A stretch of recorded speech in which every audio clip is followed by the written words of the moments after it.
bëjë një monitorim dhe t'jetë sa më pranë fëmijës, sidomos fëmijës vajzë, për të ruajtur, për të ekspozuar ndrejt vajzë, sepse ka vulnerabilitet më të madhe në pjesën e abuzimit. Të dy kopjave. Okej, po, pa i cënuar edhe pjesën e meshkëve, por të pjesa e vajzave, ndjeshmëria e shtuar në pjesën e...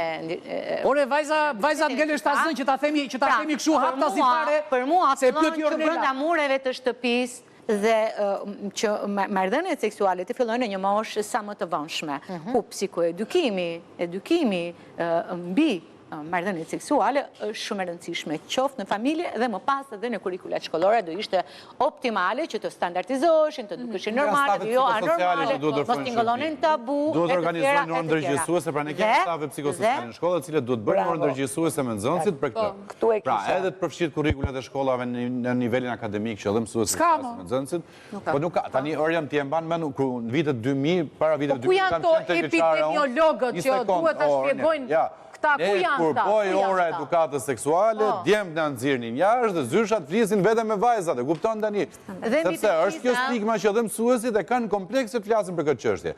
E para duhet përgatisësh prindin që në shkollë do diskutohet dhe kjo pjesë, të vjen një prind atje te shkolla, ç'të duhet ty që të flasësh për marrëdhënie seksuale me fëmijën tim?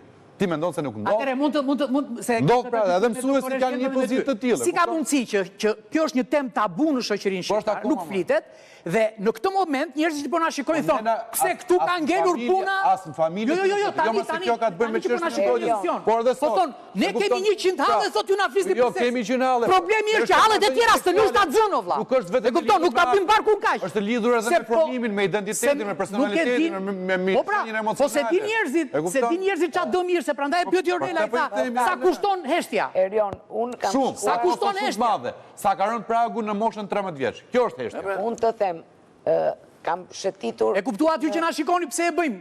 Se fëmijët tuaj kanë filluar të japin motorit pa duar, e kupton? Jo se kemi ne ndonjë qef të diskutojmë për këto gjëra. Erion, unë kam shëtitur në shumë zona të Shqipërisë me projekte nga më ndryshme të thella, ku nuk ka pasur mjekësi. Se njohin fare atë kontraceptivin? Po ju them, jo për kontraceptivin, po them, bëj një vizitën